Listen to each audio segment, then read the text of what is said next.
మళ్ళీ మళ్ళీ చెప్తా ఉన్నా, ఒక్కొక్క ఐఏఎస్ ఆఫీసర్కి 30-40 వేల కోట్ల ఆస్తులు తెలంగాణలో ఉన్నాయి. చంపి పడేయండి ఐఏఎస్ ఆఫీసర్లు. వాళ్ళందరికీ పీకల దాకా గర్జుందంట నా మీద. కొంతమంది జైల్లో పెట్టాలి సావి అని ఒక్క రోజన్నా వారం రోజులన్నా అని చెప్పి మాట్లాడుతూ ఉన్నారు.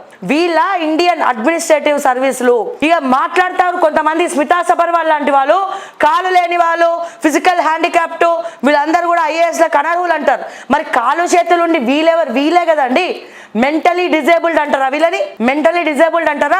నిజంగా ఎంత బాధాకరం అంటే, వీళ్ళు మార్పు కావాలని వీళ్ళు వస్తే వీళ్ళు కూడా డబ్బుల కమ్ముడు పోయి ఫండింగ్ల కోసం, ఎలక్షన్ ఖర్చుల కోసం ఇదే ఐఏఎస్ ఆఫీసర్ దగ్గర చేతులు చాచి వీళ్ళ దగ్గర కూడా ఫండింగ్లు తీసుకోవడమే కాదు, నవీన్ మిట్టల్ లాంటి వాళ్ళని అదే డిపార్ట్మెంట్లో ఉంచి బ్యాక్ ఎండ్లో అడ్డమైన ఎన్ఓసీలు తీసుకొని వాళ్ళ పేర్ల మీద మార్చుకుంటా ఉన్నారు. నో అబ్జెక్షన్ సర్టిఫికేట్లు తీసుకొని.